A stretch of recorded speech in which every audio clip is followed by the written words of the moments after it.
નમસ્કાર, તમારી ચુસ્તી સ્ફૂર્તિ અને તંદુરસ્તી માટે હંમેશા હાજર છે હેલ્થ કેમ્પસ ચેનલ. જી હા દોસ્તો, તમે જોવાનું શરૂ કરી દીધું છે હેલ્થ કેમ્પસ ચેનલ અને હું છું તમારો દોસ્ત દીપ્તેશ રાવલ.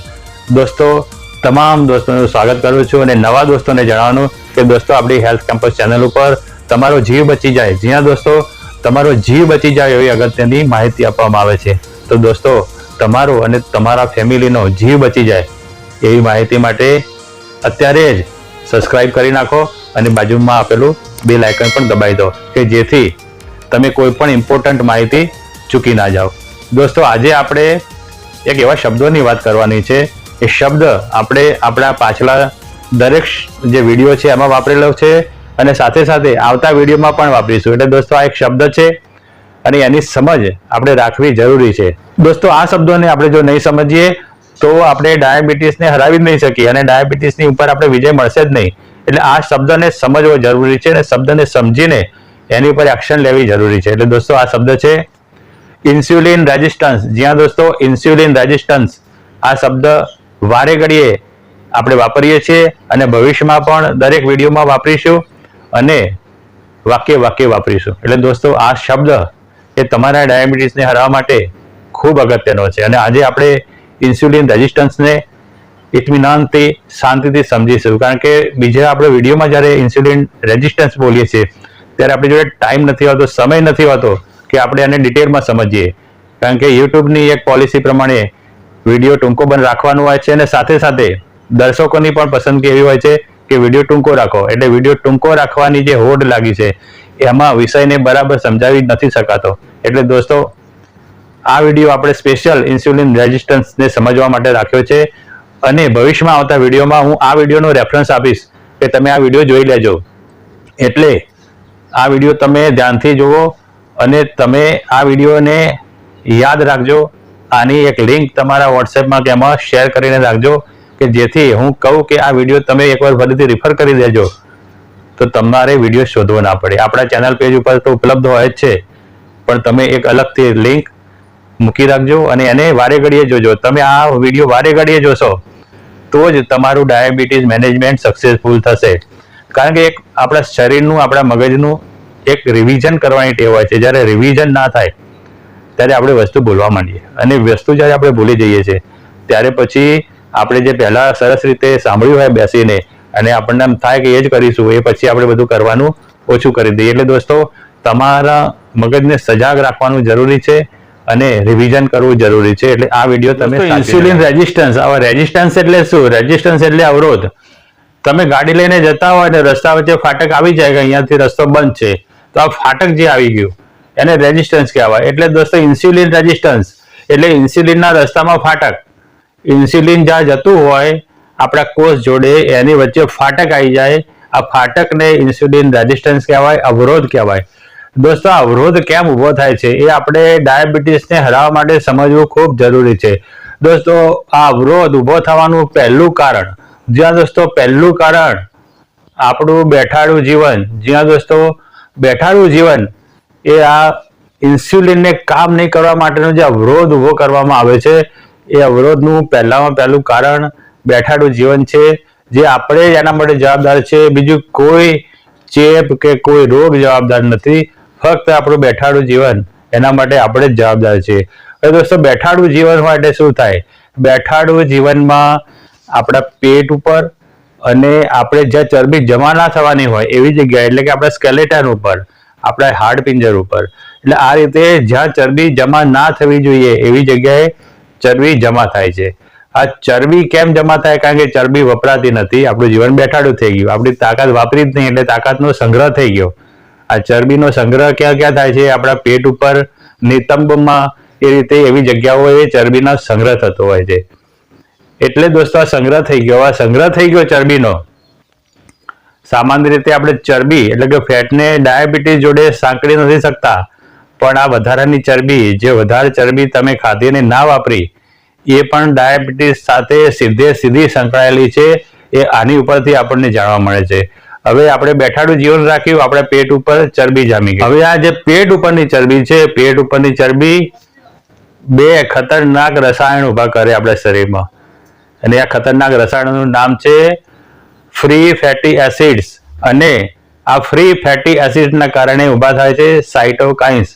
જે સાઇટોકાઇન્સ કેવા સાદા નહીં, ઇન્ફ્લેમેટરી સાઇટોકાઇન્સ ઊભા થાય છે. હવે આ ઇન્ફ્લેમેટરી સાઇટોકાઇન્સ અને FFA ફ્રી ફેટી એસિડ, આ બે આપણને નુકસાન કરતા કેમિકલ્સ ઊભા થઈ ગયા આપણા શરીરમાં. હવે દોસ્તો, આ બે કેમિકલ ઊભા થઈ ગયા. એ કેમિકલ આપણા ઇન્સ્યુલિનને સિગ્નલ નથી પાસ ઓન કરવા દેતું.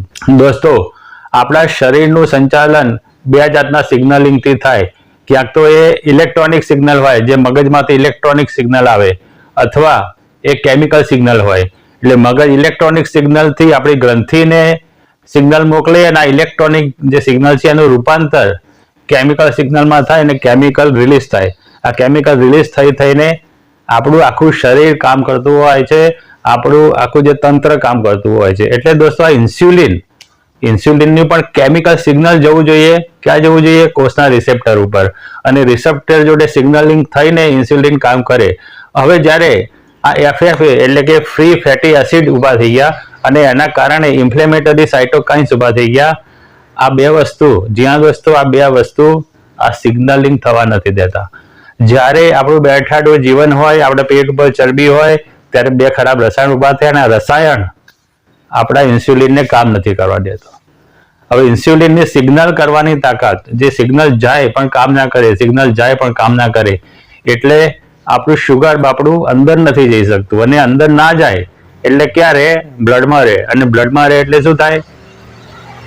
બ્લડમાં એમને જ ફરી જાય. હવે દોસ્તો, મગજને એક એવું સિગ્નલ જાય કે કોષને ગ્લુકોઝ ના મળ્યો. મગજ શું કહે? કોષને ગ્લુકોઝ ના મળ્યો. એટલે મગજ શું કરે? પાછું ઇલેક્ટ્રિક સિગ્નલ છોડે. ક્યાં છોડે? આપણા પેનક્રિયાઝ ઉપર. અને પેનક્રિયાઝને કહે કે વધારે ઇન્સ્યુલિન ઊભું કરો. એટલે આપણા બ્લડ સ્ટ્રીમમાં ગ્લુકોઝ પણ વધાર અને ઇન્સ્યુલિન પણ વધાર, ગ્લુકોઝ પણ વધાર અને ઇન્સ્યુલિન પણ વધાર, અને ઇન્સ્યુલિનનો પહાડ આપણા બ્લડમાં બનતો જાય, સાથે સાથે ગ્લુકોઝનો પહાડ. એટલે ઇન્સ્યુલિનનો ઓવરડોઝ આપણા બ્લડ સ્ટ્રીમની અંદર ઇન્સ્યુલિનનો ઓવરડોઝ ઊભો થઈ જાય. દોસ્તો, આ પરિસ્થિતિ ખતરનાક છે. અને દોસ્તો, આ પરિસ્થિતિ, આવી જ પરિસ્થિતિ, બેઠાડું જીવન, એના લીધે પેટ ઉપર ચરબી, અને બીજો આપણી બીજી ટેવ છે ખોરાક, આપણો ડાયટ. આપણે ધ્યાન ના રાખીએ ડાયટમાં, આપણે વધારે શુગર વાળું અને શુગર વધે એવું જો આપણે ડાયટ કરીએ, તો આ પરિસ્થિતિને વધારે વકરાવે, આ પરિસ્થિતિ ઉપરથી વકરે. એટલે દોસ્તો, આપણે ડાયટનું જે કેવી રીતે ધ્યાન રાખવું એ આપણા તમામ વિડીયોમાં સમજાયેલું છે. આપણા બધા વિડીયો જોઈ દેજો, તો તમને ખબર પડશે કે આપણે ડાયટ કેવું રાખવું જોઈએ.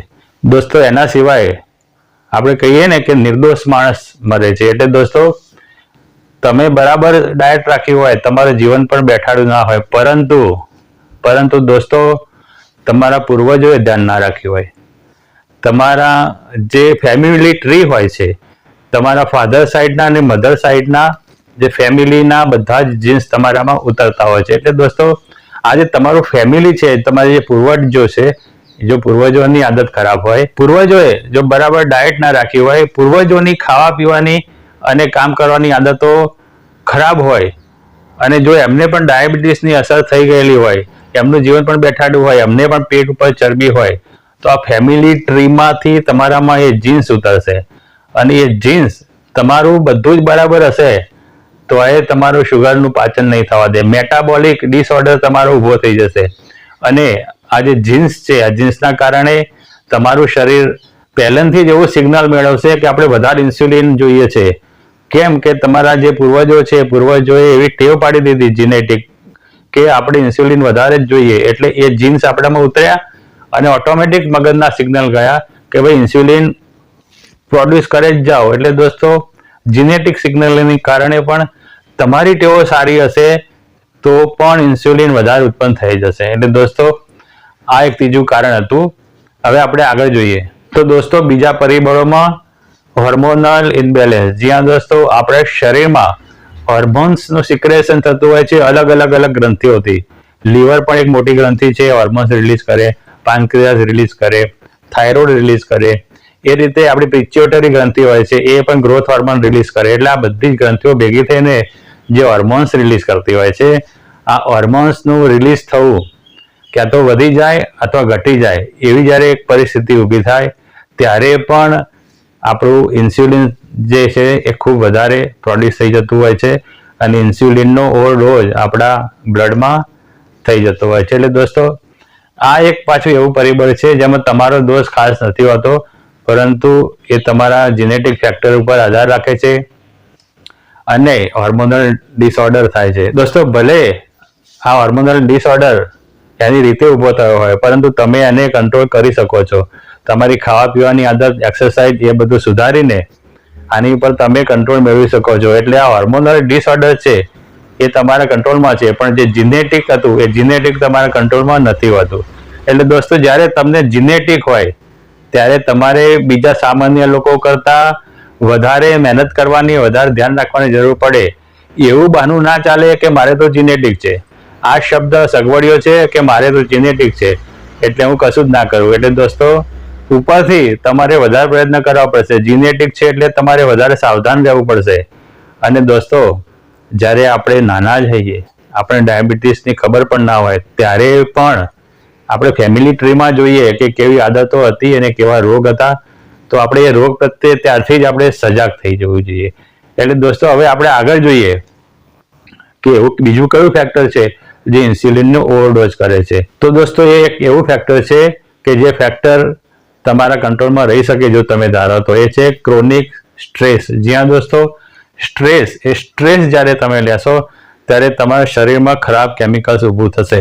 અને દોસ્તો આ ખરાબ કેમિકલ જે છે એનું નામ છે કોર્ટિસોલ. જ્યાં દોસ્તો કોર્ટિસોલ નામનું ખરાબ કેમિકલ ઊભું થશે અને આ કેમિકલ તમારા ઇન્સ્યુલિનને કામ નહીં કરવા દે. અને ઇન્સ્યુલિનને કામ નહીં કરવા દે એટલે મગજને એવો સંદેશ જશે કે સેલમાં શુગર ઓછું છે. શુગર ઓછું છે એટલે મગજ શું કરે કે વધારે ઇન્સ્યુલિન પ્રોડ્યુસ કરો. એટલે ઇન્સ્યુલિન તો હોય જ આપણા બ્લડમાં અને સેલનો સંદેશો આવે, સેલ ઉપર સંદેશો આવે આપણા પેનક્રિયાસના બીટા સેલ ઉપર કે વધારે ઇન્સ્યુલિન પ્રોડ્યુસ કરીને મોકલો. એટલે આપણું પેનક્રિયાસના બીટા સેલ્સ વધારે ઇન્સ્યુલિન પ્રોડ્યુસ કરીને મોકલે. એટલે આ રીતે પણ આપણા બ્લડ સ્ટ્રીમમાં ઇન્સ્યુલિનનો ઓવરડોઝ થઈ જાય.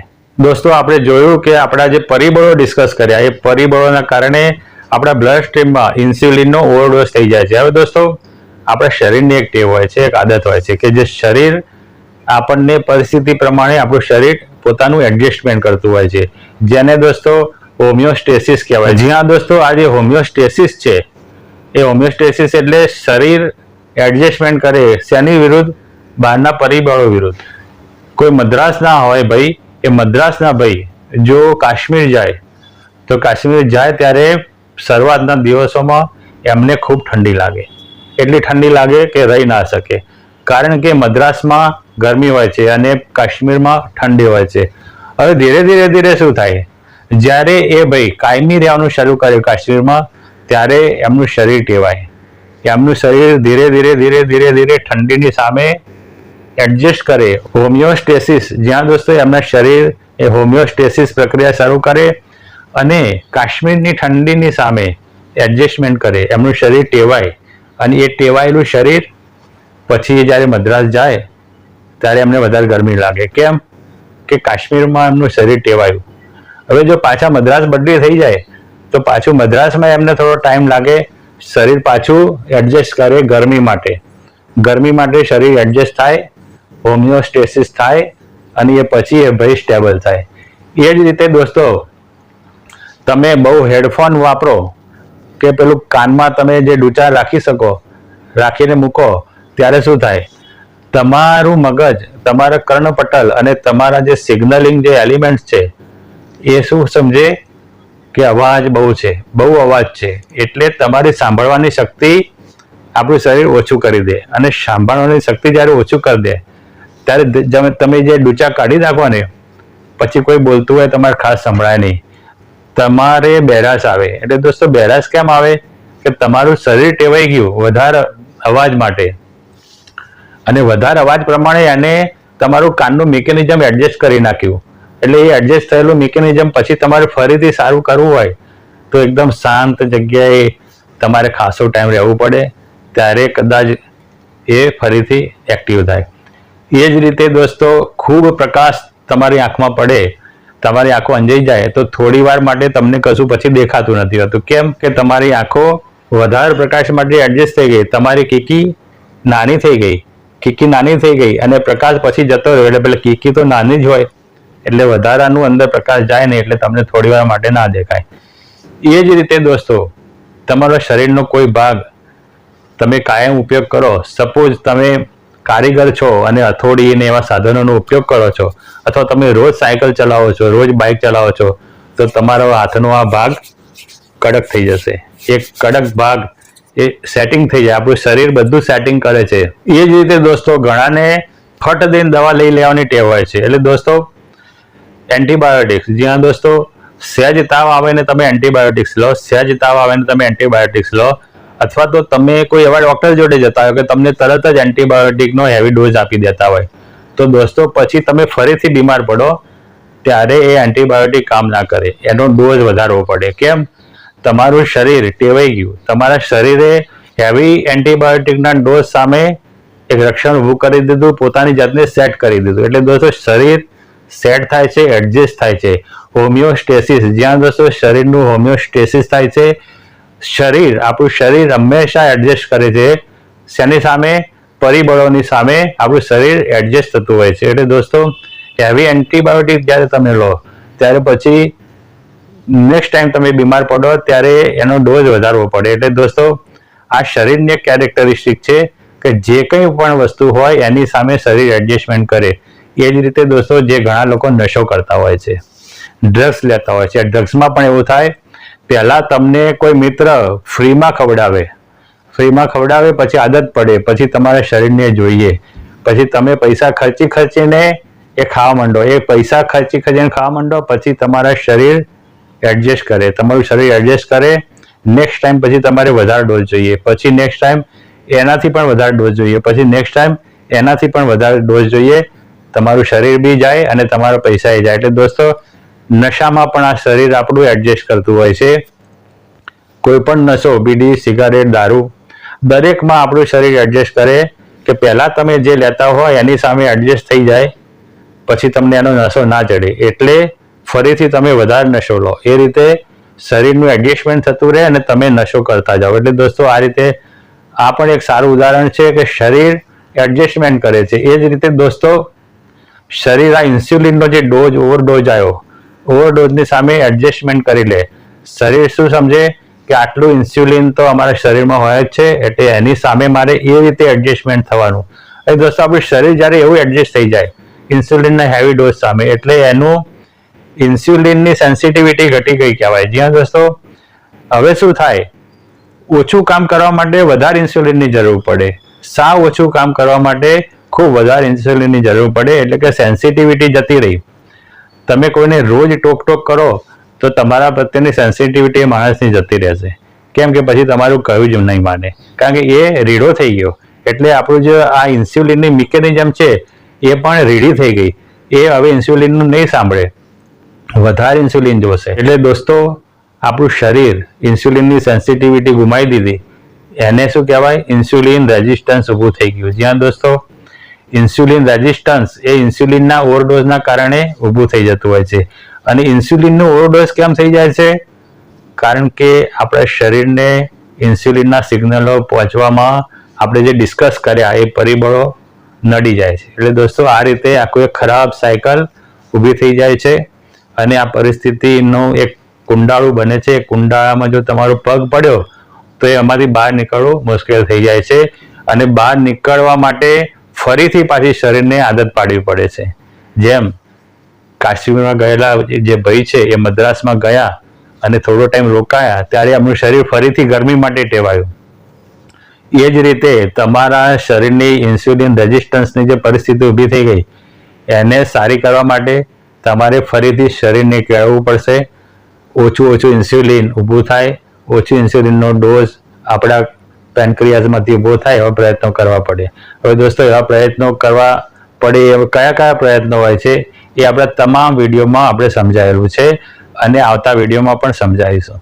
તો દોસ્તો આ ઇન્સ્યુલિન રેઝિસ્ટન્સ અને ઇન્સ્યુલિન સેન્સિટિવિટી આ બે શબ્દો સમજી લેવા અગત્યના હતા અને આ વિડીયોમાં ઇન્સ્યુલિન રેઝિસ્ટન્સ સમજવાથી ઇન્સ્યુલિન સેન્સિટિવિટી ઓટોમેટિક તમને ખબર પડી ગઈ હશે. એટલે દોસ્તો આ વિડીયો તમે સાચવી રાખજો.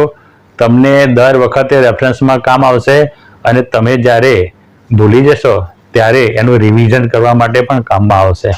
એટલે દોસ્તો, ડાયાબિટીસને હરાવવું હોય તો ઇન્સ્યુલિન રેઝિસ્ટન્સ સમજવું જરૂરી છે અને ઇન્સ્યુલિન રેઝિસ્ટન્સને ઓછું કરવું જરૂરી છે. અને ઓછું કરવા માટે આપણે શરીરને ટેવ પાડવા જરૂરી છે. અને દોસ્તો, આપણે શરીરને ટેવ કેવી રીતે પાડી શકાય? આપણે તમામ વિડીયોમાં જે આપણે નાના નાના પગલાં દર વખતે શીખવાડીએ છીએ, બતાવીએ છીએ, એ બધા જ પગલાંનું સિંક્રોનાઇઝેશન કરીને એ તમામ સાર્વત્રિક રીતે તમે એનો ઉપયોગ કરીને આપણું જે શરીરને ટેવ પડી ગઈ, ઇન્સ્યુલિન રેઝિસ્ટન્સ ઊભું થઈ ગયું, એ શરીરને ફરીથી તમે એડજસ્ટ કરી શકો છો. એટલે દોસ્તો, આ વિડીયો તમે સાચવી રાખજો. તમે હજુ સુધી આપણી ચેનલને સબસ્ક્રાઇબ ના કરી હોય તો આવી જ ઇમ્પોર્ટન્ટ માહિતી વ્યુઅરશિપ મળશે કે નહીં મળે, બધા જોશે કે નહીં, બધાને રસ પડશે કે નહીં? કારણ કે દોસ્તો, બધાને રસ શેમાં પડે? ખાવા પીવાની વાત હોય તો વધારે રસ પડે. ટેકનિકલ બાબતોમાં લોકોનો રસ ઓછો હોય, તેમ છતાંય પણ હું આ વિડીયો કેમ બનાવું છું? કારણ કે આપણે રોગોને હરાવવાના છે. મારી વ્યુઅરશિપ કેટલી આવશે એની મને પરવા નથી. વ્યુઅરશિપ ભલે ઓછી આવે વધારે આવે એનો કોઈ મતલબ જ નથી. કેમ કે આપણે એજ્યુકેશન આપવાનું છે અને એજ્યુકેશન જે માણસો સમજે એમના માટે હોય, જે ના સમજ હોય એમના માટે નથી હોતું. જેમને રેડીમેડ પ્રશ્નો જ પૂછ કરવા છે, રેડીમેડ જેમને આન્સર મેળવવો છે, એમના માટે કોઈ જ ઇન્ફોર્મેશન કામની નથી. કારણ કે એકવાર પ્રશ્ન પૂછીને ભૂલી જાય, પ્રશ્ન પૂછીને ભૂલી જાય. એ પ્રશ્નોનું કોઈ જ એક માળખું તૈયાર ના થઈ શકે, એક બંધારણ તૈયાર ના થઈ શકે. અને શોર્ટકટ કશામાં નથી હોતો. તમારે ડાયાબિટીસને હરાવવો હશે તો મારા વિડીયો ફરજિયાત જોવા પડશે. એના સિવાય કોઈ જ શોર્ટકટ નથી. કોઈ ટૂંકી માહિતી ના આપી શકાય, કોઈ પ્રશ્નના જવાબ હા કે નામાં ના આપી શકાય. અને એક એક પ્રશ્ન પૂછીને કંઈ ભલીવાર ના આવે, ના હરાવી શકાય ડાયાબિટીસને. તમારે વૈજ્ઞાનિક માહિતી મેળવવી જ પડશે. ખાલી ખાવા પીવાની વાતોથી નહીં ચાલે. ટેકનિકલ વાતો તમને રસ ના હોય તો એ સાંભળવી પડશે. એટલે દોસ્તો, એટલે ટેકનિકલ માહિતી લઈને આવ્યો છું.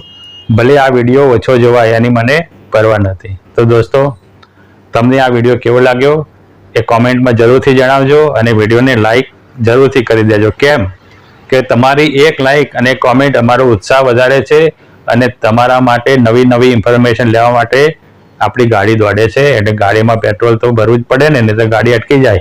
એટલે દોસ્તો, એક લાઈક અને કોમેન્ટ જરૂરથી કરજો. અને દોસ્તો, આ વિડીયોને તમારા મિત્રોમાં શેર કરજો અને મિત્રોને જણાવજો કે તમને ગમે કે ના ગમે, આ વિડીયો ફરજિયાત જોવાનો છે. કેમ કે આ વિડીયો જોવા સિવાય છૂટકો નથી. દોસ્તો, જો તમે હજુ સુધી સબસ્ક્રાઇબ ના કરી હોય હેલ્થ કેમ્પસ ચેનલને તો ફરીથી યાદ દેવડાવી દો કે સબસ્ક્રાઇબ કરી નાખો અને બાજુમાં આપેલું બેલ આઇકન પણ દબાવી દો કે જેથી તમે આવી અગત્યની માહિતી ચૂકી ના જાઓ. તો દોસ્તો, આજના વિડીયોમાં આટલું જ. આવતા વિડીયોમાં નવી જ ઇન્ટરેસ્ટિંગ માહિતી સાથે ફરીથી હાજર થઈશ. ત્યાં સુધી આપ સૌનો અપાર સ્નેહ મને મળતો જ રહેશે, મને ખબર છે.